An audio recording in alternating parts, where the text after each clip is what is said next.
অনেকবার চেষ্টা করছি যে প্রতিবাদী কন্টেন্ট ক্রিয়েটর হওয়ার, মানে অ্যাকচুয়ালি কন্টেন্ট ক্রিয়েটর না, মানে প্রতিবাদী পোস্টগুলো, মানে আমার দিক থেকে যেগুলো খারাপ লাগে সেগুলো আপনাদের সাথে শেয়ার করার।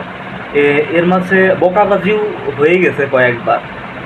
তারপরে কিছু ভিডিও আমি পোস্ট করছি যেগুলো বকাবাজি, নিজের বকাবাজি, যেমন হাতি হত্যার বিচার চাইছিলাম তখন একটা বকাবাজি, কিছু পোস্ট শেয়ার করছি বকাবাজি।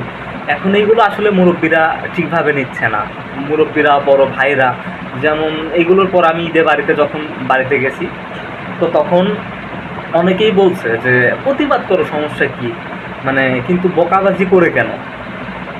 আসলেই কিন্তু কিছু কিছু বিষয় আপনি দেখেন যেগুলো আসলে মাথা ঠিক থাকে না, কোনোভাবেই রাখা যায় না, মানে হয়ে যায়, ইচ্ছা না করলেও হয়ে যায়, ইচ্ছার বিরুদ্ধে আসে না, কিছু কিছু সময় ইচ্ছার বিরুদ্ধে যাইতে হয়।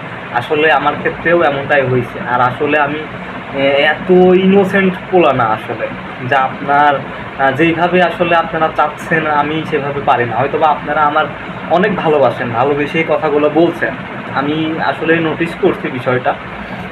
মানে আসলে প্রতিবাদ করতে গেলেই তো বেঁধে যায় কোনো একটা দলের ক্ষেত্রে, বা যে দলই থাক, যে দলই হোক, আপনি সেটা জামাত, বিএনপি, আওয়ামী লীগ, মানে জাতীয় পার্টি যেই বলেন, করতে গেলে কারো না কারো গায়ে বেঁধে যায়। কারণ আপনাদের এই অপকর্মগুলো হয় আপনাদের কর্মীদের বিরুদ্ধে, এবং কি সক্রিয় কর্মী।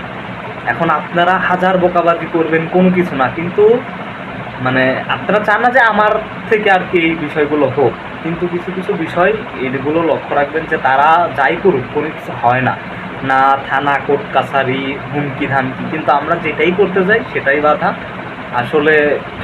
তবে হ্যাঁ, চেষ্টা করব যাতে বকাবাজি না করার। সবাই ক্ষমা সুন্দর দৃষ্টিতে দেখবেন। আসলে আমি ওইভাবে বোঝায় কথা বলতে পারি না, কিন্তু হয়ে যায় মাঝে মাঝে বকাবাজিগুলো বা খারাপ আচরণ হয়েছে, যাই হয়েছে। আপনারা অনেকেই, আজকেও একজন আসলে খুবই সম্মানিত একজন মানুষ আমাকে বলছে যে ভাই আসলে এইভাবে বলা ঠিক না, তুমি এইভাবে আর করো না।